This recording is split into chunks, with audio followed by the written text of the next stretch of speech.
Modern history के इस new lecture series में आपका स्वागत है। ये सीरीज का 5वां लेक्चर है और इस लेक्चर में हम लोग कवर करेंगे बहुत ही इंपॉर्टेंट टॉपिक जो कि है रिवोल्ट ऑफ 1857। आपकी जानकारी के लिए मैं बता दूं कि ये लेक्चर सीरीज स्पेशली क्यूरेटेड है बीपीएससी द्वारा आयोजित होने वाले डिफरेंट एग्जामिनेशंस, जैसे आगामी 72nd सीसी एग्जाम, टीआरई की परीक्षा, एडीओ की परीक्षा, बीएसएससी द्वारा आयोजित होने वाले डिफरेंट एग्जाम जिसमें कि सीजीएल +2 लेवल के जो इसके एग्जाम्स होते हैं या और भी कोई अन्य एग्जाम, साथ ही साथ अगर आप बिहार एसआई की तैयारी करते हैं, आप इसका पीटी दें चाहे मीन्स दें, दोनों के लिए इम्पोर्टेंट है। और कोई भी अन्य एग्जाम जहाँ पे कि मॉडर्न हिस्ट्री से रिलेटेड क्वेश्चंस पूछा जाता है। इन लेक्चर्स को बनाने में मॉडर्न हिस्ट्री के जितने भी स्टैंडर्ड सोर्सेज हैं सबका इस्तेमाल किया गया है, जिसमें कि स्पेक्ट्रम की बुक है, एनसीईआरटीज है, ल्यूसेंट है, घटना चक्र प्रवावलोकन को कंप्लीटली इसमें फैक्ट के तौर पे और एज ए कॉन्सेप्ट इसमें इंट्रोड्यूस किया गया है। और मोस्ट इम्पोर्टेंटली इसमें बीपीएससी के सभी पीवाईक्यूज को बहुत ही स्मार्ट तरीके से as a fact as a concept इसमें इंट्रोड्यूस किया गया है। तो चलिए स्टार्ट करते हैं हम आज के लेक्चर को। दोस्तों, अगर बात करें हम रिवोल्ट ऑफ 1857 की कि आखिर ये क्यों इतना खास है, एग्जाम के पॉइंट ऑफ व्यू से तो खास है ही है, और इससे इतर भी ये इंडियन नेशनल जो हमारा स्ट्रगल रहा है उसमें भी एक बहुत ही इंपॉर्टेंट टर्निंग पॉइंट कह लीजिए, बहुत ही इंपॉर्टेंट चैप्टर कह लीजिए, बहुत ही इंपॉर्टेंट डेवलपमेंट रहा है, जिसने कि उस समय के भारत में एक नए एनर्जी को भरने का काम किया। और पहली बार ब्रिटिशर्स जो उस समय तक एक बाहरी शक्ति थी उसके विरुद्ध इंडियंस का एक स्ट्रॉन्ग रिसेंटमेंट कह लीजिए या उसका विरोध कह लीजिए, उसको दर्ज कर। सबसे पहले हम ये समझते हैं कि 1857 आखिर किन मायनों में स्पेशल। तो अगर हम इसमें देखें तो 1857 के रिवॉल्ट के चलते कई सारे डेवलपमेंट्स इंडिया के अंदर देखने को मिलते हैं। सबसे पहला जो एग्जाम पॉइंट ऑफ व्यू से भी बहुत इंपॉर्टेंट है कि 1857 के रिवॉल्ट के बाद जो इंडियन एडमिनिस्ट्रेशन का जो स्ट्रक्चर था उसमें जो सबसे बड़ा परिवर्तन दिखता है वो ये दिखता है कि पहले हमारे यहाँ यानी इंडिया में कंपनी रूल थी। कंपनी रूल थी इसका मतलब क्या है? इसका मतलब ये है कि एक कंपनी थी जिसका नाम था ब्रिटिश ईस्ट इंडिया कंपनी, वो उसके द्वारा जो है रूल किया जा रहा था। बट इसके बाद क्या होता है, इसके बाद ये पावर शिफ्ट कर दिया जाता है और जो ब्रिटेन के जो किंग या क्वीन थे उन्होंने डायरेक्ट अपने हाथों में इंडिया का एडमिनिस्ट्रेशन ले लिया। दैट मीन्स की 1857 के कारण क्या होता है, कंपनी रूल कन्वर्ट होता है किसमें, क्राउन रूल में। अगर हम देखें तो 1857 से पहले गवर्नर जनरल का एक पोस्ट होता था जो कि ऑल पावरफुल था। ऑल्दो ये ईस्ट इंडिया कंपनी के अंदर उसका सबसे बड़ा ऑफिशियल था भारत के अंदर, बट सबसे बड़ी बात थी कि ये ऑल पावरफुल था।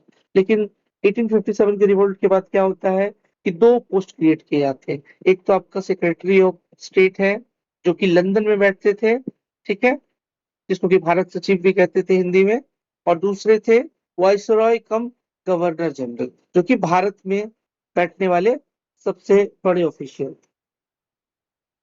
उसके बाद इसी क्रांति के बाद 1857 की इसी क्रांति के बाद ब्रिटिशर्स जो है वो डिवाइड एंड रूल की स्ट्रेटेजी को इम्प्लीमेंट करते हैं। दोस्तों, ये जितने भी फैक्ट्स हैं ये आपको स्टेटमेंट के तौर पर जो नया ट्रेंड आजकल क्वेश्चन का दिखा जा रहा है उसमें आपको एज स्टेटमेंट के तौर पर आपको ये मिल सकता। तो 1857 के रिवोल्ट के बाद डिवाइड एंड रूल की स्ट्रेटेजी को ब्रिटिशर्स के द्वारा जोर शोर से इम्प्लीमेंट किया गया। 1857 का जो रिवोल्ट है वो कोई एक दिन की घटना नहीं है या अचानक से हुई घटना नहीं है, बल्कि ब्रिटिश एट्रोसिटीज जो था डिफरेंट टाइप्स, डिफरेंट तरीके से क्या क्या चीजें थी वो हम आगे देखेंगे। उन सभी जो भी छोटे छोटे ग्रीवांसेस थे लोगों के, उन सभी का ये क्या था, कल्मिनेशन था, यानी एक साथ सब इकट्ठा होकर के वो 1857 के रिवोल्ट के तौर पर दिखा। और इस क्रांति ने एक्सपोज कर दिया किस चीज को, तो ड्रॉबैक्स को, कमियों को। किसमें? तो जो ब्रिटिश एडमिनिस्ट्रेशन के अंदर जो कमियां थी उस कमियों को एक्सपोज कर दिया।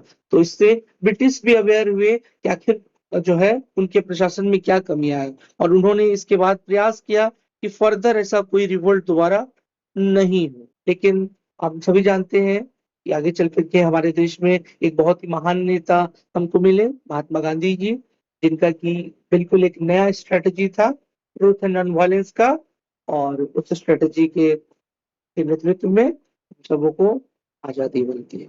अब हम देखेंगे कि 1857 के फिर इस रिवोल्ट का कारण क्या है, क्यों ये रिवोल्ट जो है वो हो रहा है। अगर हम बात करें इसके काउजेस की, 1857 के रिवोल्ट की, तो इसके डिफरेंट काउजेस हैं। इसके कुछ इकोनॉमिक काउजेस हैं, इसके कुछ पॉलिटिकल काउजेस हैं, इसके कुछ एडमिनिस्ट्रेटिव काउजेस हैं, इसके कुछ सोशियो रिलीजियस काउजेस हैं।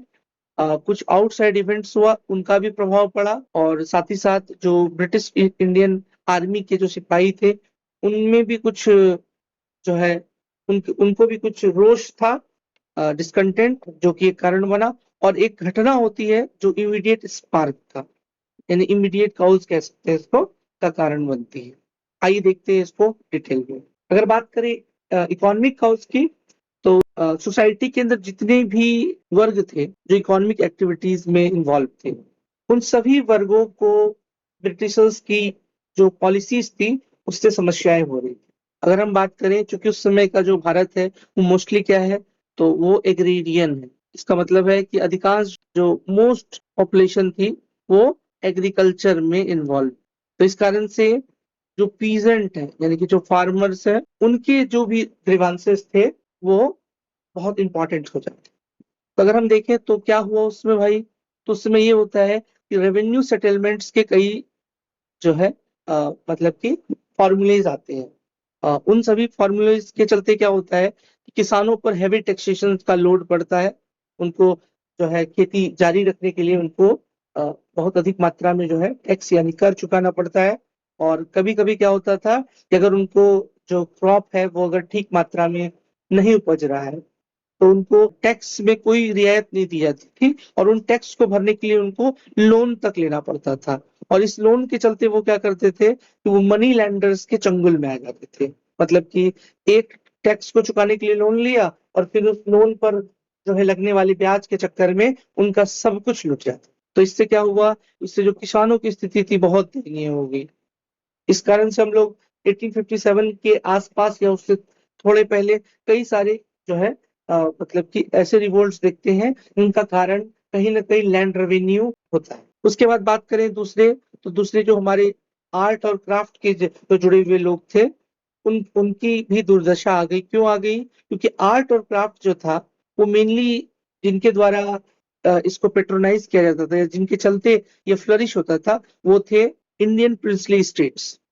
तो हो क्या रहा था बेसिकली, जैसे डॉक्ट्राइन ऑफ लैप्स हो या सब्सिडरी अलायंस, इन सब के माध्यम से जो भी इंडियन स्टेट्स थे उन सबको ब्रिटिशर्स किसी न किसी कारण से, कोई बहाना के माध्यम से, कोई और प्रिटेक्स कर लिया, केन केन प्रकार जो है उनको वो अपने ब्रिटिश इंडिया का पार्ट बनाते जा रहे थे। इससे क्या हो रहा था कि जो प्रिंसली स्टेट्स थे वो सभी एनेक्स होते जा रहे थे। तो जो भी प्रिंसली स्टेट्स एनेक्स हो रहे थे, तो उनके जो भी नोबेल्स थे, जो उनके किंग्स थे, जो कि पहले आर्ट क्राफ्ट के पैटर्न हुआ करते थे, उनकी स्थिति खराब होती चली गई, क्योंकि पैटर्न्स धीरे धीरे कम होते चले गए। तो क्या हुआ, तो इन पैट्रोनेज के घटने के चलते जो है ट्रेडिशनल आर्ट क्राफ्ट भी डिक्लाइन होने लगी।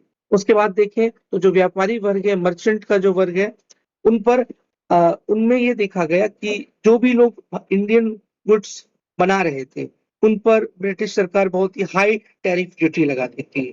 और इस हाई टैरिफ ड्यूटी के चलते क्या होता है कि वो अपने प्रोडक्ट्स को भारत से बाहर, मान लीजिए कोई इंडिया का एक प्रोडक्ट है, उसको अगर ब्रिटेन में बेचना है, तो उस पर क्या लग रहा है, उसको 80% का टैरिफ लग रहा है।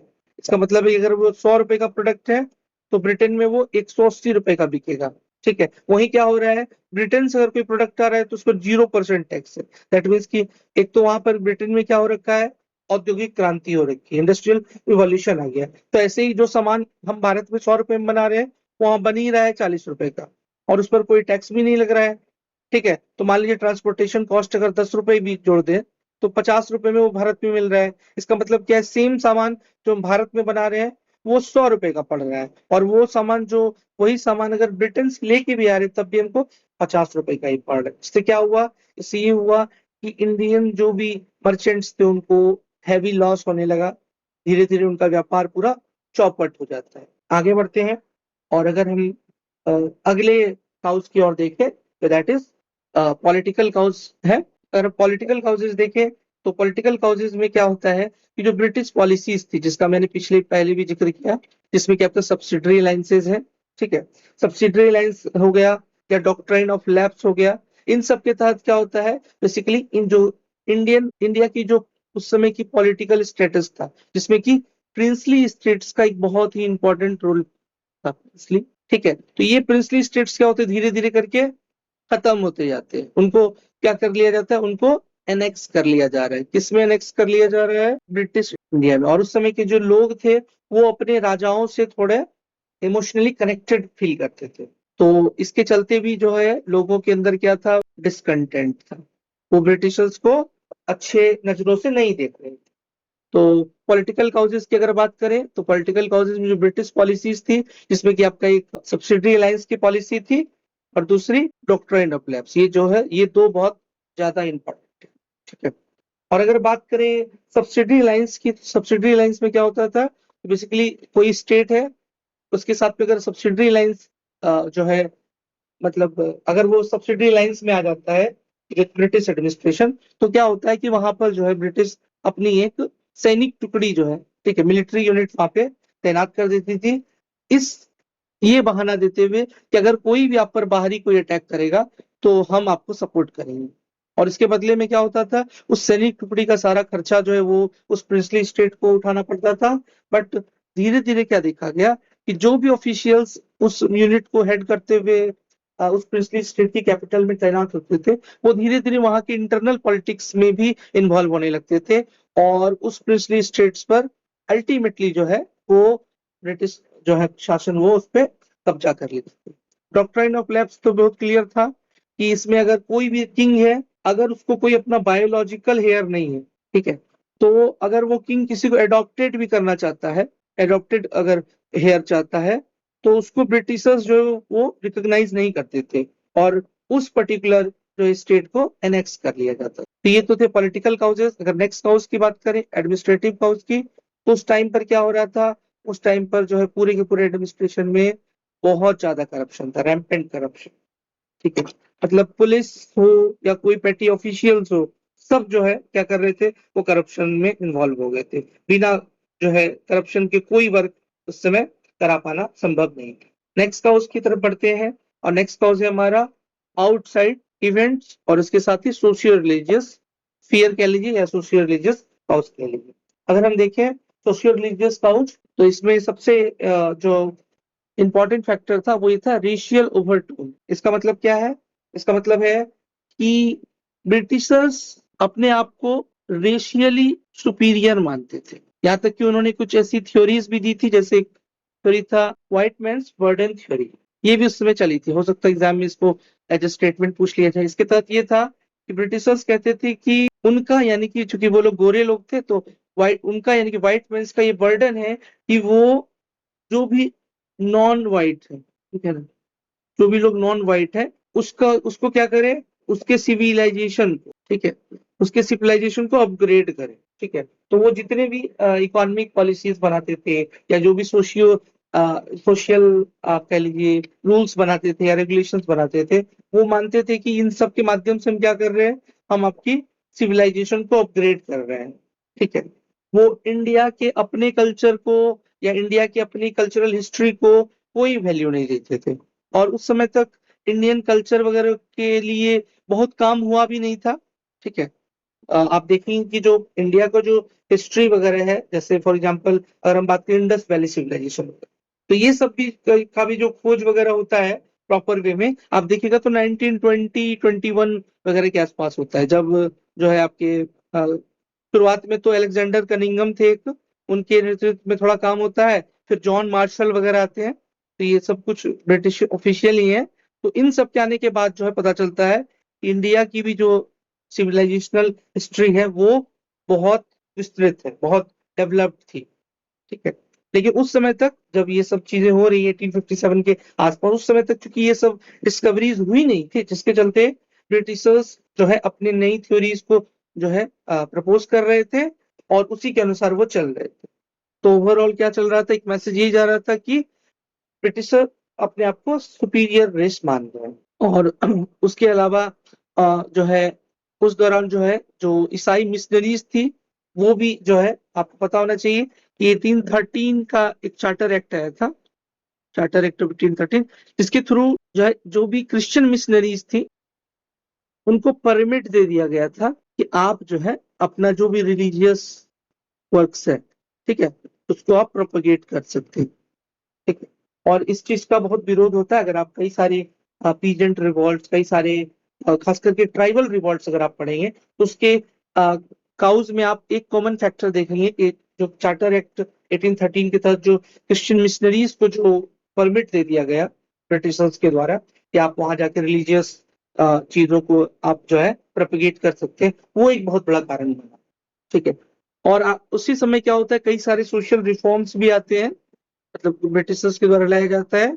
और उस समय की सोसाइटी में उन रिफॉर्म्स को उनके धर्म और संस्कृति में एज ए इंटरफेरेंस माना गया, ठीक है। कुछ रिफॉर्म्स पॉजिटिवली इंटेंडेड भी थे, लेकिन उस समय का जो सोसाइटी था वो कुछ इस प्रकार का था जिसमें इसको, इन रिफॉर्म्स को जो है वो एज ए इंटरफेरेंस माना गया। जैसे कि मान लीजिए सती का प्रैक्टिस था, सती को अबॉलिश कर दिया जाता है 1829 में। इसको भी उस समय की लार्जर सेक्शन ऑफ सोसाइटी द्वारा ठीक नहीं माना जाता है। फिर आपका जो विडो रीमैरिज एक्ट है 1856 का, ठीक है, ये सब ईयर भी आपको याद होना चाहिए। तो इस सब इन सब लोगों को भी उस टाइम पर जो है उस समय की जो सोसाइटी थी उसमें जो है इसको ठीक नहीं माना गया मेजोरिटी ऑफ द सेक्शन के द्वारा। लेटर ऑन लोग इस चीज को एक्सेप्ट करते हैं और आज के समय के हिसाब से देखें तो ये एक प्रोग्रेसिव स्टेप था। बस उस समय में जो है इसको सोशियो रिलीजियस मतलब कह सकते हैं के सेक्टर में इसको एक इंटरफेरेंस के तौर पर देखा गया। अगर हम बात करें आउटसाइड इवेंट्स की, तो आउटसाइड इवेंट्स में कुछ घटनाएं ऐसी हुई उस समय जिन्होंने कि उस समय के जो इंडियन लोग थे, ठीक है, उनको जो है साइकोलॉजिकली कह लीजिए, ठीक है, या उनको इंटरनली जो है इस बात का कॉन्फिडेंस दिलाया कि जिनसे हम लड़ने जा रहे हैं ब्रिटिशर्स जो है वो उतने भी ताकतवर नहीं है जितने वो अपीयर होते हैं। उन घटनाओं में अगर हम देखें तो सबसे पहला है Afghan war. First Afghan war जो है ऑल्दो ब्रिटिश जो है जीत जाती है, लेकिन इस पूरे युद्ध के दौरान जो है ब्रिटिश अपने प्रेस्टीज को भी खोती है। मतलब वो इतनी आसानी, जितना आसान ये लग रहा था उतना आसान उसके लिए सिद्ध हुआ नहीं, ठीक है। रिजल्ट चाहे फाइनल जो भी हो, बट उसमें जो है ब्रिटिशर्स की कलई खुल गई कि वो उतने भी वो जो है मतलब कह सकते हैं कि वीर बाकुड़े या उतने भी महान नहीं है युद्ध वगैरह में, ठीक है, जितना उनको समझा जा रहा है। उसी दौरान क्या होता है, उसी दौरान एक क्रीमियन वॉर होता है जिसमें कि ध्यान रखिएगा इन सबका टाइमलाइन भी ध्यान रखना। जैसे for example first Afghan war जो है वो आपका 1838 से लेकर 42 तक होता है। एक क्रीमियन वॉर होता है आपका 1854 से लेकर 56 तक। तो इस युद्ध में क्या होता है, इस युद्ध में जो रशियन एम्पायर थी, ठीक है ना, तो रशियन एम्पायर को बहुत इस युद्ध के चलते लॉस उठाना पड़ता है। तो इससे जो है यूरोपियन पावर्स का जो है वीकनेस जो है वो विजिबल होता है, ठीक है। और इन सभी घटनाओं ने, चाहे वो अफगान वॉर हो चाहे वो क्रीमियन वॉर हो, उसने साइकोलॉजिकली जो है, ठीक है, इनविंसिबिलिटी ऑफ द यूरोपियन जो है, ठीक है, यूरोपियन लोग हैं तो ये किसी से हार ही नहीं सकते हैं, ठीक है, या इनको कोई कमजोर या कोई इनको चोट नहीं पहुंचा सकता है, इस धारणा को पूरी तरीके से कमजोर। इसके बाद जो one of the important factor है वो है आपका डिसकंटेंट अमंग सिपॉइज, ठीक है। ध्यान रखिएगा, ब्रिटिशर्स अगर भारत पर शासन कर पा रहे हैं तो अच्छे ऑफिशियल्स के चलते कर पा रहे हैं, ठीक है। और ऑफिशियल्स क्या कर रहे हैं भैया, लॉ बना रहे हैं, ठीक है। और लॉ को क्या कराया जा रहा है, इम्प्लीमेंट कराया जा रहा है। और इस लॉ को इम्प्लीमेंट ग्राउंड जीरो पर कौन करा रहा है भाई, तो ब्रिटिश इंडियन आर्मी, ठीक है। ब्रिटिश इंडियन आर्मी जो है इन लॉ को इम्प्लीमेंट करा रही ग्राउंड जीरो लेवल पर, ठीक है। तो क्या हो रहा है बेसिकली, तो कहीं ना कहीं ब्रिटिश इंडियन आर्मी का रोल जो है वो बहुत ही क्रूशियल हो गया है, ठीक है। तो अगर इस ब्रिटिश इंडियन आर्मी के अंदर अगर किसी प्रकार का डिसकंटेंट आता है तो ये कहीं ना कहीं जो है वो ब्रिटिशर्स को बहुत भारी पड़ने लगा। तो हो क्या रहा था बेसिकली, तो कई सारी चीजें थी, जैसे इसमें कि सबसे इंपॉर्टेंट था सर्विस कंडीशन, ठीक है। सर्विस कंडीशन क्या हो गया, तो सर्विस कंडीशन कुछ ऐसे उस समय क्रिएट किए गए जो कि उन सिपाहियों के जो है रिलीजियस बिलीफ के साथ कॉन्फ्लिक्टिंग थे। आपको ध्यान होना चाहिए कि ब्रिटिश इंडियन आर्मी में जो है मोस्ट लोग तो इंडियन ही थे। इंडियन बोले तो हिंदूज थे, मुस्लिम थे मोस्टली, ठीक है। इनकी अपनी रिलीजियस बिलीफ थी। जैसे एग्जाम्पल के तौर पे बात करें तो जो है बहुत उस समय मतलब माना जाता था, और अभी भी कई धार्मिक ग्रंथों में ऐसा लिखा हुआ कि सी को, समुद्र को पार करना, ठीक है, समुद्र को पार करना जो है, क्रॉसिंग द सी, इसको बहुत शुभ नहीं माना जाता है, ठीक है। तो इसके चलते एक इशू हो गया, ठीक है। फिर अब उसके बाद फिर क्या था कि आपका इसको ऐसा माना जाता था कि अगर आप समुद्र को लांघते हैं तो आप अपनी जाति को खो देते हैं, ऐसा कुछ उस समय की मान्यता थी। उसके अलावा बहुत सारे लोग क्या करते थे, कुछ विभिन्न अगर आप किसी खास सेक्ट से थे या किसी खास जाति से थे, तो लोग अपने शरीर पर, ठीक है, कई तरीके के मार्क्स बनवाते थे, गोदना वगैरह जैसा कुछ। तो उन सब पर रिस्ट्रिक्शन लगा दिया गया। इसके अलावा कुछ अलावेंसेस थे, उनको भी कम कर दिया गया। जैसे फॉर एग्जांपल फॉरेन सर्विस जो है अलावेंस था, जिसको कुछ भत्ता बोलते थे उसको। तो उस समय क्या था कि अगर आप पंजाब और सिंध में, ठीक है, अगर आप अपनी ड्यूटी लगाते हैं, ठीक है, तो उस टाइम पर ये ब्रिटिश इंडिया के लिए एक तरीके से बाहरी क्षेत्र था। तो वहां पर अगर आप ड्यूटी करते हैं, उसके लिए आपको जो है फॉरेन सर्विस अलावेंस मिला करता था, जिसको कि उस समय बंद कर दिया गया, ठीक है। तो इन सब के चलते क्या होता है, इन सब के चलते जो है ब्रिटिश के जो रिलीजियस इंटेंशन है, ठीक है, उन सब के चलते एक मिसट्रस्ट डेवलप होता है। और इसके अलावा जो है, अगर हम सिपाही की डिसकंटेंट को देखें, तो 1857 से पहले भी जो है हिस्ट्री रही है, कई सारे छोटे छोटे लेवल पर ब्रिटिश इंडियन आर्मी में जो है वो म्यूटिनीज हुए थे, ठीक है, जो कि आपके एग्जाम में भी पूछे जा सकते हैं। जिसमें कि एक आपका है 1764 में बंगाल में जो है सिपाही का छोटे लेवल पर म्यूटिनी हुआ था। 1806 में आपका वेलोर में जो है अ, सिपाहियों का म्यूटिनी हुआ था, ठीक है। उसके बाद फिर आपका जो है 1824 में आपका बैरकपुर में जो है आपका जो है एक म्यूटिनी लोकल लेवल पर हो रखा था। इन सब छोटे छोटे म्यूटिनीज के चलते एक पुराना इतिहास भी रहा था। और फाइनली 1857 में हम लोग देखेंगे कि इसमें क्या हो रहा है। अगर बात करें इमीडिएट स्पार्क की या इमीडिएट काउज की, तो क्या इमीडिएट काउज रहा भाई? उस समय जो है एक र्यूमर कह लीजिए वो फैला कि जो आटा वो लोग खा रहे हैं, जो फ्लोर वो लोग खा रहे हैं, उसमें क्या है भाई, उसमें जो है आपका बोन डस्ट मिला दिया गया है, ठीक है। तो इस इन सब चीज के चलते क्या हुआ, लोगों को अपने जो लोग भी जो है धार्मिक मान्यताओं पर लगी कि इस पे जो है चोट किया जा रहा है, ठीक है। और इसके अलावा उस समय क्या हुआ, एक जो है न्यू इनफील्ड राइफल को इंट्रोड्यूस किया गया था, ठीक है। इनफील्ड राइफल से पहले जिसको यूज किया जा रहा था वो क्या था, वो आपका था ब्राउन बेस। ये भी ध्यान रखिए, ये बहुत इंपॉर्टेंट है कि पहले ब्राउन बेस यूज किया जा रहा था, उसकी जगह किसको यूज किया जाने लगा, इनफील्ड राइफल। और कहा जाता है कि इसमें जो कार्ट्रिज लगाया करते थे ना, उसके ऊपर क्या होता था, उसके ऊपर एक लेयर चढ़ा होता था कार्ट्रिज के ऊपर, ठीक है। और ये लेयर जो था वो किसका बना होता था, तो कहा जाता था ये जो है ना, ये पिग या काऊ के, ठीक है, काऊ के फैट से बनाया जाता था, चर्बी से बनाया जाता था इसको, ठीक है। और इसको जो है पहले अगर आपको कार्ट्रिज को इस्तेमाल करना था, तो इसको जो है ऊपर वाला जो लेयर था, इसको दांत से काटना होता था। तो जिसके चलते क्या हो गया कि हिंदू मुस्लिम दोनों ही लोग जो है वो इस बात से भड़क उठे। और फाइनली क्या होता है, रिवोल्ट बिगिन हो जाता है। अगर रिवोल्ट की बात करें तो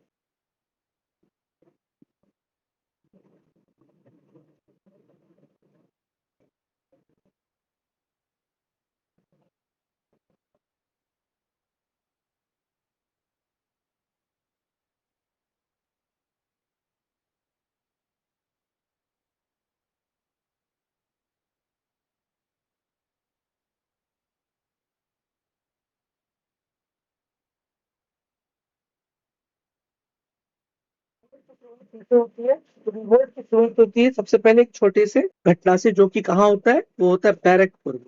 बैरकपुर जो है कहाँ पर है, ये वेस्ट बंगाल में, ठीक है। तो बैरकपुर में इनिशिएशन होता है, और ऑफिशियल स्टार्ट कहाँ से होता है, वो होता है मेरठ से, जो हम लोग आगे देखेंगे। तो बैरकपुर में क्या हो रहा है, तो डेट बहुत इंपॉर्टेंट है, छोटे छोटे फैक्ट्स हैं जो आपके प्रीलिम्स बेस्ड जितने भी एग्जाम्स हैं, चाहे बीपीएससी हो, बीएसएससी हो, बिहार दरोगा का पीटी मेंस जो हो, ठीक है, उन सब के लिए बहुत इंपॉर्टेंट है कि 29 मार्च, 29 मार्च 1857 को क्या हो रहा है, एक मिलिट्री यूनिट है 34th नेटिव इन्फेंट्री, ठीक है, नेटिव इन्फेंट्री है। ये कहाँ पर है, ये बैरकपुर वेस्ट बंगाल के अंदर है, ठीक है। वहां पर क्या होता है कि एक ऑफिशियल होते हैं, एक ब्रिटिश का जो है सिपाही है, जिसका नाम है मंगल पांडे, ठीक है।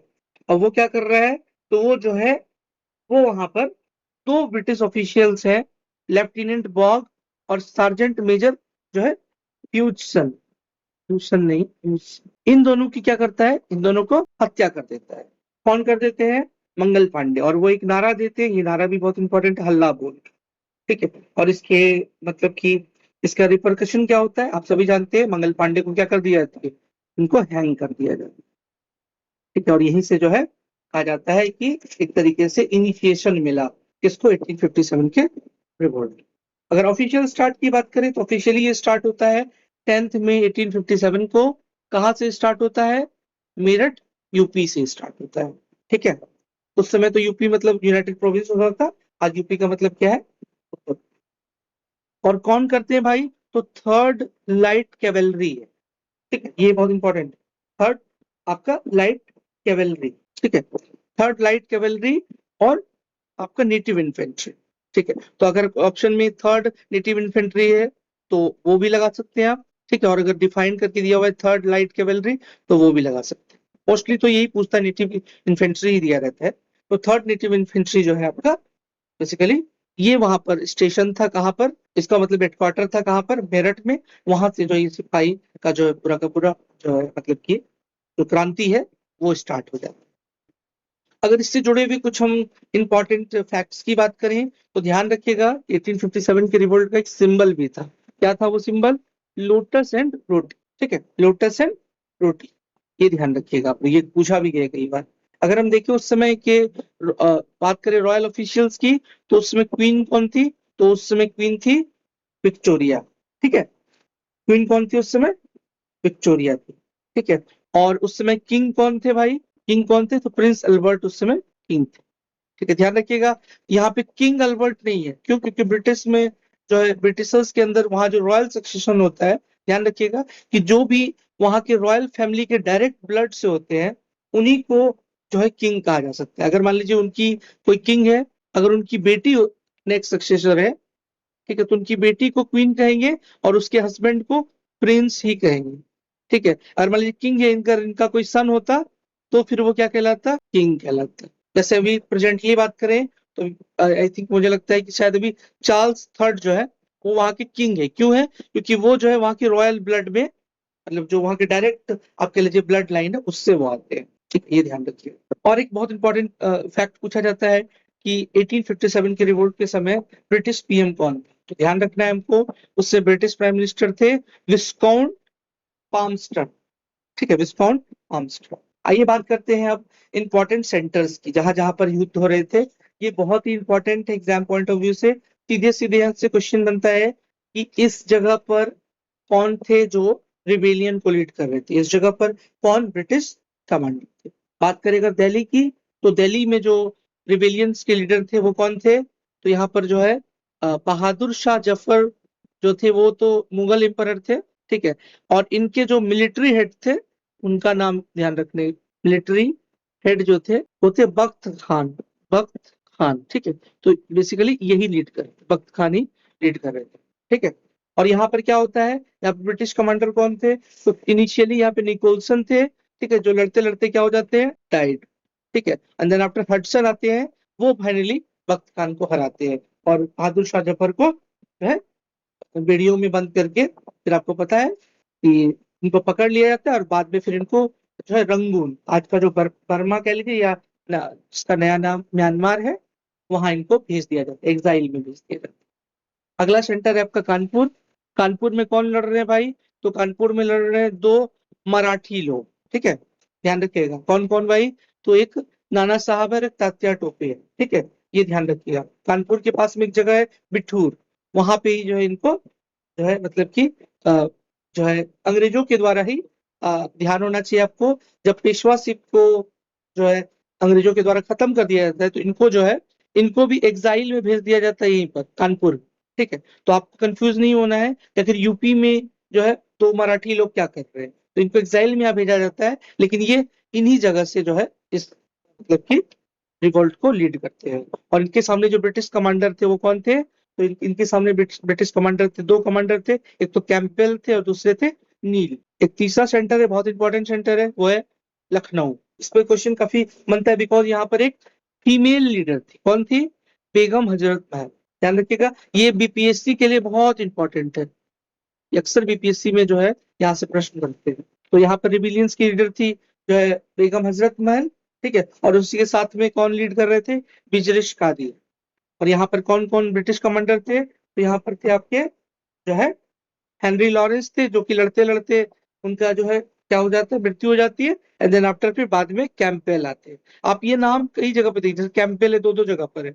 तो क्या होता है, वो एक फ्रंट पे लड़ते हैं, जैसे वहां से जीत गए तो वो लोग फिर अगले फ्रंट पे चले जाते हैं ब्रिटिशर्स का हेल्प करने के लिए। ब्रिटिश ऑफिशियल, इसलिए आप नाम को आप दो तीन जगह देख सकते हैं। उसके बाद बात करें तो एक बहुत इंपॉर्टेंट सेंटर है, ठीक है, जिसके बारे में हम लोग अपने घरों में भी एज ए जो है क्या बोलते हैं, एक इसका कह सकते हैं, एक मिसाल देते हैं हम अपने घरों में, झांसी की रानी लक्ष्मीबाई। ठीक है, तो यहाँ पे रानी लक्ष्मीबाई जी लीड कर रही थी झांसी में, और इनके सामने ब्रिटिश कमांडर कौन थे, ह्यूज रोज थे। ऑल्दो लास्टली जो है रानी लक्ष्मीबाई जी अपने शौर्य का प्रदर्शन करते हुए वीर गति को प्राप्त होती है। ठीक है, उसके बाद नेक्स्ट आपका इलाहाबाद। इलाहाबाद में बात करें तो यहाँ पे रिबिलियंस के लीडर थे लियाकत अली, और ब्रिटिश कमांडर कौन थे, कर्नल नील। अब अगर हम बात करें अपने बिहार में, जगदीशपुर, जी हाँ, ये आरा वाला जगदीशपुर। ठीक है, तो यहाँ पर कौन रिबिलियंस के लीडर थे, पहले तो कुंवर सिंह थे, वीर कुंवर सिंह जी, ठीक है, जिनकी कहानियां हम लोग सब पढ़ते हैं। और उसके बाद उन्हीं के भाई थे अमर सिंह, उन्होंने इसको कंटिन्यू किया था। यहाँ पर कौन थे, तो शुरू में विलियम टेलर थे, उन्होंने लीड किया। एंड देन आफ्टर फिर बाद में फिर जो है आपके आयर आते हैं, आयरकूट या आयर। आगे देखें तो बरेली एक इंपॉर्टेंट सेंटर है। ठीक है, यहाँ पर जो है कौन थे, खान बहादुर खान थे, और यहाँ पर ब्रिटिश कमांडर कौन थे, हडसन। नेक्स्ट है आपका फैजाबाद, यहाँ पर थे मौलवी अहमदुल्ला, और यहाँ पर ब्रिटिश कमांडर है कर्नल नील। फतेहपुर भी एक जगह यूपी के अंदर ही पड़ता है, वहां पे अजीमुल्ला थे रिबिलियंस के लीडर, और ब्रिटिश कमांडर थे रेनार्ड। आप इस पे एक चार्ट बना लीजिएगा, रेनार्ड है इस पे। आप इसका एक चार्ट प्रॉपरली बना के आप इसको अपने स्टडी टेबल के पास चिपका सकते हैं, तो डायरेक्ट क्वेश्चन इससे पूछे जाने के बहुत हैवी चांसेस। और अगर चलिए बात करते हैं रिवोल्ट के कुछ इंपॉर्टेंट लीडर्स की, जिनकी कहानियां हमको व्यक्तिगत जीवन में भी बहुत प्रेरित करती है, और साथ ही साथ एग्जाम्स में भी उससे काफी क्वेश्चंस बनते हैं। तो सबसे पहले हम लोग बात करेंगे महिलाओं के शौर्य के की, कह लीजिए एक तरीके से प्रतिमूर्ति, या आम लोग में अगर कोई भी हमारे समाज के अंदर देखिएगा, कोई भी महिला अगर कुछ साहस दिखाती है तो हम अक्सर उसको इसी मेटाफोर के साथ में रिप्रेजेंट करते हैं। हम बात कर रहे हैं रानी लक्ष्मीबाई जी के बारे में। तो आइए इनके बारे में देखते हैं कुछ बेसिक फैक्ट्स, एग्जाम्स वगैरह में काफी पूछा जाता है। ठीक है, रानी लक्ष्मीबाई जी सिंबल है करेज की, पेट्रियोटिज्म की, और वुमेन एम्पावरमेंट। इसलिए आप देखिएगा कि न केवल रानी लक्ष्मीबाई जी जब लड़ती थे तो उस समय तो ही, इनके बाद भी आप देखिएगा तो कई सारे सरकार की योजनाएं हो, या उस समय में भी आप देखिएगा कि थोड़े ही दिनों बाद आईएनए वगैरह बनता है, तो वहां भी इनके नाम पर जो है आपको देखिए कि एक पूरा का पूरा ब्रिगेड बनाएंगे। अगर हम बात करें इनके ओरिजिनल नाम की, तो इनका ओरिजिनल नाम था मणिकर्णिका तांबे। ठीक है, और इनको प्यार से लोग मनुबाई भी या मनु बुलाते थे। इनका जन्म कहाँ हुआ था, तो 1828 में वाराणसी में हुआ था। ठीक है, वाराणसी में बाकायदा इनके नाम पर एक घाट भी है, मणिकर्णिका घाट। अगर इनके फैमिली की बात करें तो इनके पिताजी का नाम था मोरोपंत तांबे, और इनकी माता जी का नाम था भागीरथी बाई। इनकी शादी जो है वो गंगाधर राव नेवलकर के साथ। ठीक है, क्योंकि इनको कोई अपना पुत्र नहीं था, तो जो है इनको इन्होंने एक एडॉप्टेड सन रखा था, इसका भी नाम ध्यान में रखिएगा, उनका नाम था दामोदर राव। और इसी एडॉप्टेड सन को जो है उसको ब्रिटिशर्स ने मान्यता नहीं दिया, और डॉक्ट्राइन ऑफ लैप्स का इस्तेमाल करते हुए झांसी को जो है वो ब्रिटिश एम्पायर में एनेक्स कर लिया, जिसके विरोध में जो है रानी लक्ष्मीबाई खड़ी होती है। अगर बात करें इनके डेथ की, तो इनका डेथ जो है वो ब्रिटिशर्स से लोहा लेते हुए ग्वालियर फोर्ट में हो जाता है। ठीक है, ये ध्यान रखिए। अभी मैंने बताया था रीजन क्या था रानी लक्ष्मीबाई के इस युद्ध में शामिल होने का, कि ब्रिटिशर जो थे वो दामोदर राव को उनके उत्तराधिकारी के तौर पर मानने से रिफ्यूज कर। ठीक है, और डॉक्ट्राइन ऑफ लैप्स के तहत 1853 में जो है झांसी को भी ब्रिटिश जो है एम्पायर में मिला दिया गया। ठीक है, और अगर इनकी लेगेसी देखें तो आईएनए जब 1943 में बनता है, तो वहां पे भी रानी ऑफ झांसी रेजिमेंट जो है वो बनाया जाता है। ठीक है, और अगर झांसी की रानी बात करें तो इस पर बहुत ही प्रसिद्ध पोयम भी है, जिसको कि महान कवियत्री सुभद्रा कुमारी चौहान जी ने लिखा है, खूब लड़ी मर्दानी वह तो झांसी वाली रानी। उसके अलावा दूसरे हीरो की बात करें, क्योंकि हम लोग बिहार और बिहार से संबंधित एग्जाम्स की भी तैयारी करते हैं, तो उसमें वीर कुंवर सिंह का रोल बहुत इंपॉर्टेंट हो जाता है। ठीक है, तो आइए देखते हैं वीर कुंवर सिंह जी के बारे में। अगर बात करें इनके बारे में, तो इनका जन्म हुआ था 17 नवंबर 1777 को, और अगर आप इस डेट से दौड़िएगा तो 1857 जब आपका रिवोल्ट हो रहा है, तो उस समय ये 80 ईयर्स के हैं। आप सोचिए 80 वर्ष का एक बूढ़ा व्यक्ति, उससे ओल्ड बोलना तो बेकार ही होगा, कह लीजिए 80 ईयर्स का एक जवान व्यक्ति, वो ब्रिटिशर्स के साथ में लुभा लेता है और ऐसा लड़ता है कि हम उसकी कहानी आज पढ़ रहे हैं। ठीक है, इनका जन्म कहाँ हुआ था? जगदीशपुर, जो है आरा डिस्ट्रिक्ट, आज के आरा जिले में पड़ता है जगदीशपुर, वहां पे इनका जन्म हुआ था। इनके परिवार की बात करें तो इनके पिताजी का नाम था साहबजादा सिंह और माता जी का नाम था पंचरत्न देवी। ठीक है, और डायनेस्टी की बात करें तो ये लोग उज्जैनिया राजपूत थे। ठीक है, मतलब जो है, अगर इनके एंसेस्ट्री को देखें तो ये उज्जैन से लोग माइग्रेट करके भोजपुर पहुंचे थे। ठीक है, ध्यान रखिएगा, जिसको कि आरा भी बोलते हैं हम लोग। और इनके भाई का नाम अमर सिंह था, जो कि वीर कुंवर सिंह जी के जो है शहादत के बाद वो इस लड़ाई को जारी रखे। इनके डेथ की बात करें तो 26 अप्रैल 1858 को इनका डेथ हो जाता है। ठीक है, इनके बारे में एक बड़ी प्रसिद्ध कहानी है। इन्होंने जो है अंग्रेजों से लड़ते समय इनका एक हाथ जो है वो घायल हो गया, तो इन्होंने अपने हाथ को काट के गंगा जी में फेंक दिया था। तो इतने ये वीर बहादुर। और एक वीर कुंवर सिंह विजयोत्सव मनाया जाता है। ठीक है, भारत सरकार के द्वारा इस दिन को रिकॉग्नाइज किया गया है। ये 23 अप्रैल को मनाया जाता है, ये याद रखिएगा आप लोग। और बहुत लोगों को कंफ्यूजन होता है कि 23 अप्रैल शायद इनका जन्मदिन है। जन्मदिन नहीं है, बेसिकली ये उनके जीवन का अंतिम बैटल था जो ये इस दिन वो लड़े थे, और इस लड़ाई में उन्होंने ब्रिटिश कमांडर ली ग्रैंट को हरा दिया था। ठीक है, ये ध्यान रखिएगा आप। और इसी अंतिम जो उनका जो लड़ाई था, सोचिए आपकी 26 तारीख को उनका देहांत हो जाता है, दैट मीन्स कि वो इतने कमजोर या इतने बीमार हो गए थे उस समय, तो उसके बावजूद भी वो अपनी मृत्यु से 3 दिन पहले भी एक लड़ाई लड़ते हैं, और उसमें वो इतनी मजबूती और इतनी वीरता से लड़ते हैं कि वो ब्रिटिश कमांडर को हरा देते हैं। ठीक है, और वीर कुंवर सिंह जी को बिहार सरकार और भारत सरकार ने जो है रिकॉग्नाइज किया है कई सारे तरीकों से। जैसे कि अगर उसमें देखें तो एक विश्वविद्यालय है जो आरा में बनाया गया था 1992 में, उसका नाम भी वीर कुंवर सिंह जी के नाम पे वीर कुंवर सिंह यूनिवर्सिटी रखा गया है। इसके अलावा एक जो है ब्रिज बनाया गया है जो आरा को छपरा से जोड़ता है 2017 में। ठीक है, इस ब्रिज का नाम भी क्या है? वीर कुंवर सिंह सेतु। ठीक, उसके बाद अगर बात करें तो वीर कुंवर सिंह जी के नाम पर पटना में एक पार्क है। ठीक है, जिसको कि पहले हम लोग बोलते थे हार्डिंग पार्क, इसका नाम बदल करके वीर कुंवर सिंह आजादी पार्क कर दिया गया 2018। ये कुछ फैक्चुअल चीजें हैं। ठीक है, जो कि एग्जाम पॉइंट ऑफ व्यू से काफी इंपॉर्टेंट। आगे देखिए तो कुछ अन्य लीडर्स में देखेंगे, तो इसमें है आपके नाना साहब। ठीक है, नाना साहब है और एक तात्या टोपे है। इनसे रिलेटेड अगर क्वेश्चंस देखें तो मोस्टली इनमें एक क्वेश्चन बहुत ज्यादा पूछा जाता है। जैसे नाना साहब है तो इनका रियल नेम क्या था? तो इनका रियल नेम था ढोंडो पंत। ठीक है, इनके एडवाइजर कौन थे? तो ध्यान रखिएगा, इनके एडवाइजर थे अजीमुल्ला खान। ठीक है, और ये कानपुर से कनेक्टेड है। ऑल्दो ये मराठी मूल के व्यक्ति है, लेकिन ये कानपुर से, कंफ्यूज नहीं होना। इन्हीं के जो है इंपॉर्टेंट जो है साथी थे तात्या टोपे जी। ठीक है, और तात्या टोपे जी जो है का मूल नाम क्या था? तो तात्या टोपे जी का मूल नाम था रामचंद्र पांडुरंग। ठीक है, और इनको जो है मान सिंह, जब 1857 का जब रिवोल्ट होता है तो उस समय एक जो है मतलब कि मान सिंह जी के द्वारा, मतलब कि मान सिंह ही बोलना चाहिए, जी तो नहीं लगाना चाहिए, ये जो है इनके साथ धोखा कर लिया जाता है और इनको जो है अंग्रेजों के द्वारा पकड़वा दिया जाता है और अल्टीमेटली इनको फांसी दे दी जाती है शिवपुरी में।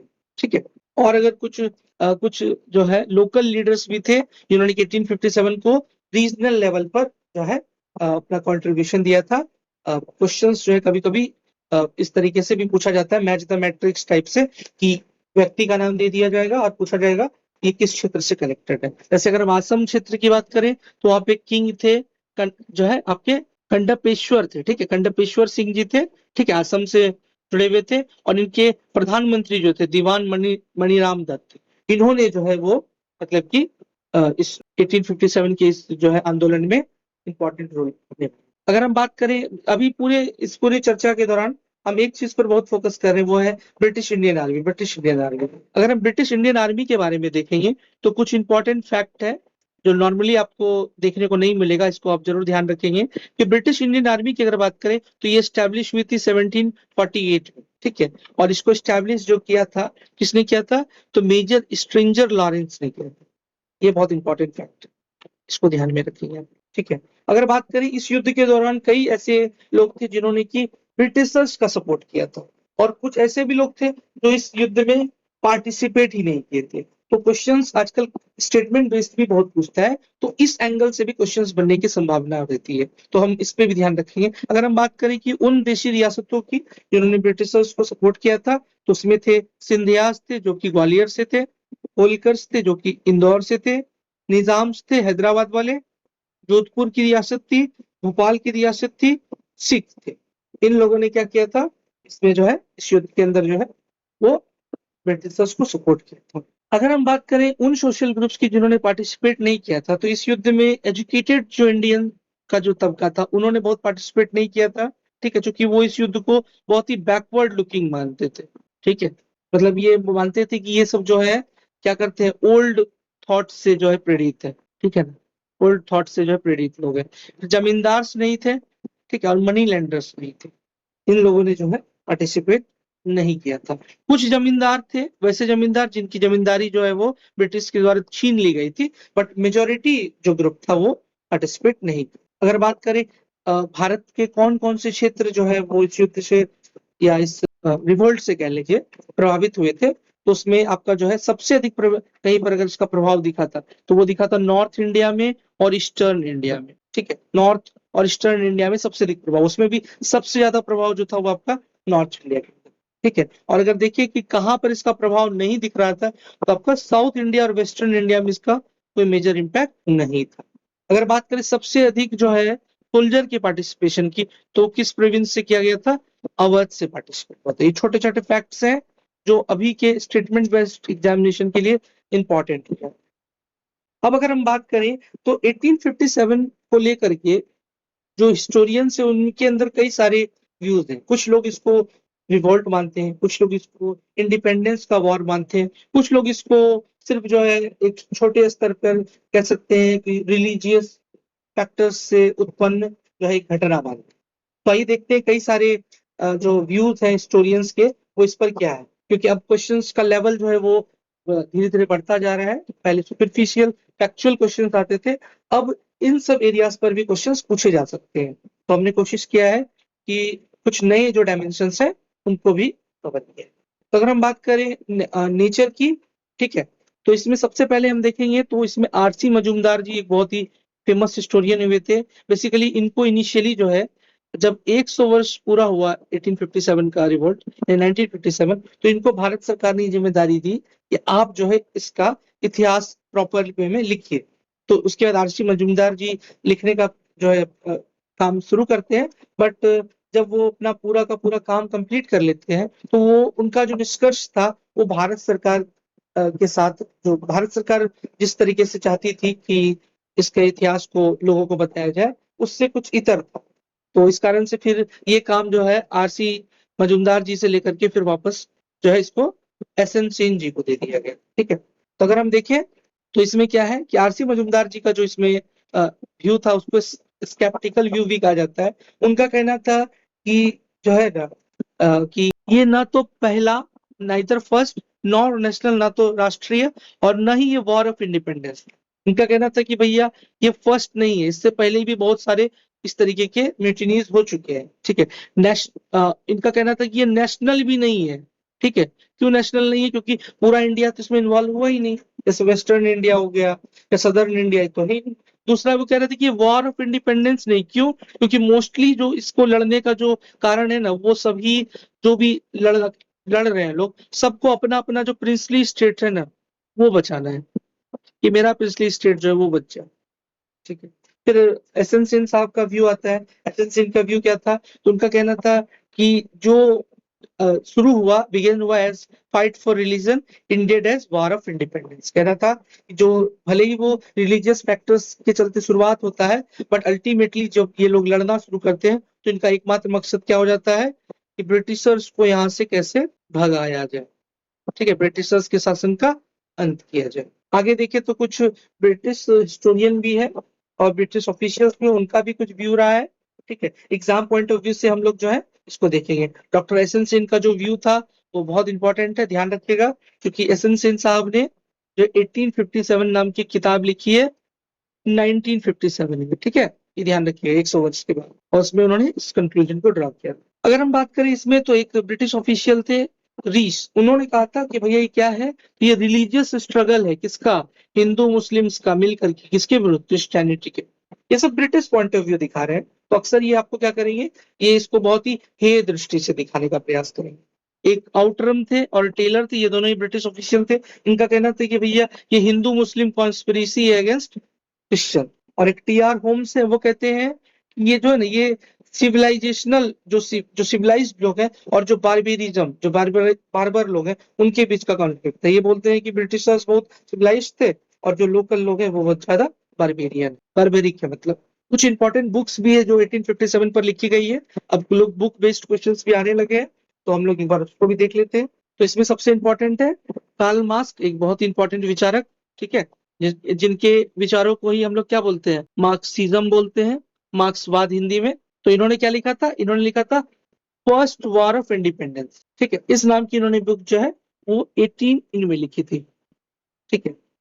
उसके बाद वी डी सावरकर है, ठीक है, विनायक दामोदर सावरकर, इन्होंने जो है इंडियन वॉर ऑफ इंडिपेंडेंस 1909 में इन्होंने इस नाम से किताब लिखी थी, ठीक है। तो ये ध्यान रखिएगा, क्वेश्चन इस तरीके से भी आ सकता है कि 1857 के रिवोल्ट को फर्स्ट जो है वॉर ऑफ इंडिपेंडेंस किसने बोला था, तो इसका जवाब हो जाएगा कार्ल मार्क्स। अगर क्वेश्चन आता है कि इसको इंडियन वॉर ऑफ इंडिपेंडेंस किसने बोला था, तो क्या हो जाएगा, वी डी सावरकर। इसके अलावा आरसी मजूमदार जी ने भी जो किताब लिखी, क्या लिखी है, the sepoy mutiny and the rebellion of 1850। S N Sen ने ऑलरेडी हम लोग डिस्कस कर चुके हैं, 1857 नाम की बुक लिखी थी, कब लिखी थी, 1957। फिर एक पीसी जोशी जी है, उन्होंने रिबेलियन 1857 ए सिंपोजियम नाम की एक किताब लिखी थी, ये भी 1951 में लिखा गया था। सर सैयद अहमद खान, ठीक है, जो कि इन्होंने की अलीगढ़ मुस्लिम यूनिवर्सिटी को स्टैब्लिश करने का इनको श्रेय जाता है, इस नाम से नहीं था, उन्होंने तो जो है आपका एंग्लो मोहम्मदन कॉलेज करके उन्होंने एक संस्था बनाई थी जो आगे चल के अलीगढ़ मुस्लिम यूनिवर्सिटी बनती है। उन्होंने एक बुक लिखी थी असबाबे बगावते हिंद, ठीक है, ये जो है मतलब कह लीजिए एक तरीके से क्रांति के तुरंत बाद लिखी गई किताबों में से एक है, ठीक है, असबाबे बगावते हिंद। आई थिंक इसका मुझे लगता है इंग्लिश मीनिंग शायद होता है reasons of mutiny of India.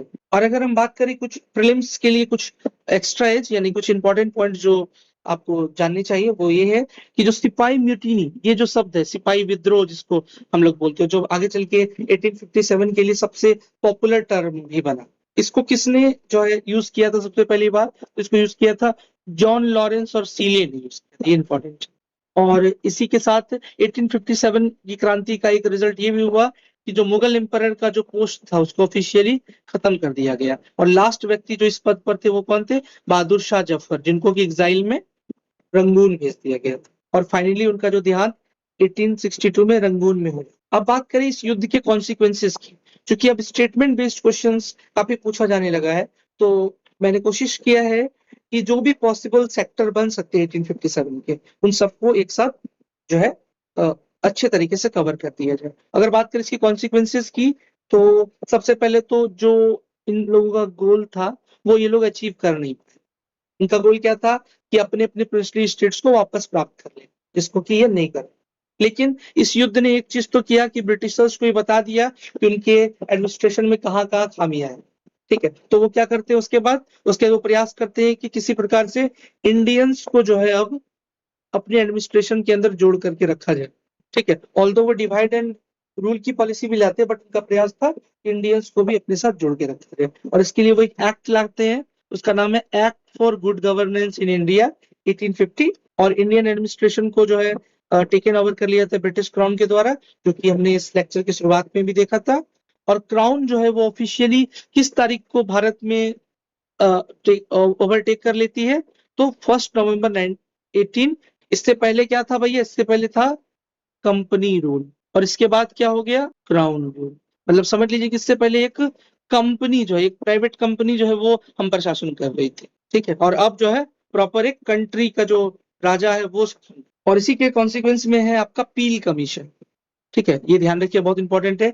1857 के कॉन्सिक्वेंसेस क्या, पील कमीशन बिठाया गया था और इसके ही चलते क्या हुआ, आर्मी को पूरी तरीके से रीऑर्गेनाइज किया गया। ठीक है, वो क्या रहता कि पहले जो ब्रिटिश इंडियन आर्मी थी उसमें इंडियंस और यूरोपियन का रेशियो होता था 5:1। अगर 5 इंडियंस है तो 1 यूरोपियन है। ठीक है, लेकिन इसके बाद क्या कर दिया गया कि बंगाल प्रोविंस में क्या कर दिया गया कि इंडियन और यूरोपियन का जो रेशियो कर दिया गया 2:1, और मद्रास और बॉम्बे में इन दोनों जगह पे क्या कर दिया गया 3:1।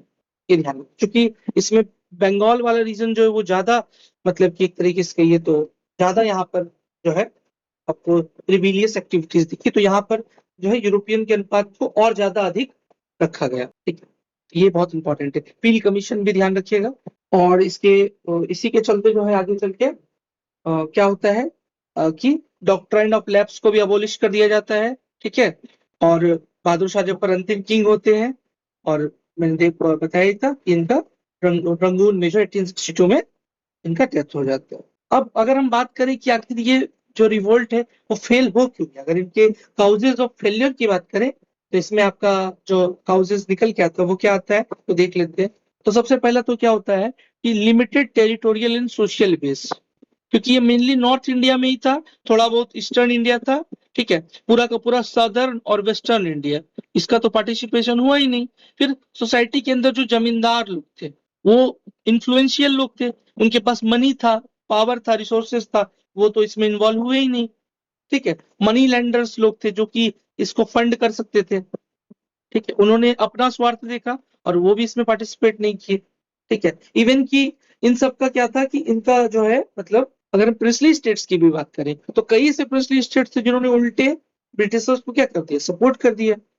सेकंड कॉज देखेंगे तो पुअर आर्म्स एंड इक्विपमेंट। ठीक है, यूरोपियंस के पास क्या थे, बेटर आर्म्स थे। इंडियंस किससे लड़ रहे थे भैया, तो तीर धनुष से लड़ रहे थे, या तीर धनुष था या तो फिर क्या था भाई, तो बहुत ही बेसिक टाइप का जो है आप कह लीजिए आर्म्स था, बहुत ही बेसिक टाइप का आर्म्स था। उनके पास क्या था, मॉडर्न आर्म्स एंड इक्विपमेंट्स था, प्लस उनके पास जो है साइंस एंड टेक के चलते जो रिसर्चेज हो रहे थे वो यूरोपियन को उसका बेटर एक्सेस था। ठीक है, तो हमारे जो आर्म्स थे वो हमारे मतलब 1857 में जो भी रिबेलियंस थे उनके जो आर्म्स थे वो बहुत ही पुअर क्वालिटी के थे। ठीक है, साथ ही साथ क्या था जो आपका, अगर आप देखिएगा नेक्स्ट काउस तो क्या था कि यहाँ पे कोई जो है ऑर्गेनाइजेशनल स्ट्रक्चर नहीं था, कोई सेंट्रल लीडरशिप नहीं थी कि जैसे इस पूरी रिवोल्ट को एक आदमी लीड कर रहा है उसके नीचे लोग हो। ठीक है, ऑल्दो बिहार के जो सपूत थे वीर कुंवर सिंह जी, उन्होंने प्रयास किया था कि वो डिफरेंट लोगों से मिले और एक जो है अलायंस बनाए। ठीक है, बट वो पूरी तरीके से इसमें सफल हो नहीं पाए थे, और बाकी किन्हीं के द्वारा इस प्रकार का प्रयास नहीं किया गया, सब अपने अपने क्षेत्र में अपने अपने इंडिविजुअल स्टेट के लड़ते रहे। तो इसके चलते सेंट्रल लीडरशिप विकसित नहीं होने के चलते जो है ये हमेशा फ्रेगमेंटेड। और लास्ट में क्या हुआ कि जो रिबेलियन थे उन्होंने क्या किया, जो बहादुर शाह जफर थे उनको जो है अपना किंग माना। लेकिन होता क्या है, युद्ध की शुरुआत में क्या होता है, दिल्ली को कैप्चर कर लिया जाता है और किंग को ही पकड़ लिया जाता है। तो जो इस युद्ध में इनके प्रतीकात्मक हेड थे उनको ही शुरुआत में ही पकड़ लिया गया, तो कहीं ना कहीं एक बड़े वर्ग का जो मनोबल था वो यहीं पे टूट गया। इस तरीके से हमारा 1857 का जो डिस्कशन है वो यहीं पर समाप्त होता है। अगर आपको इससे रिलेटेड कोई भी डाउट है तो काइंडली आप कमेंट सेक्शन में पूछ सकते हैं। अगर आपको ये लेक्चर पसंद आया तो काइंडली इसको लाइक कीजिए और इसको अन्य एस्पिरेंट्स के साथ भी शेयर कीजिए। Thank you.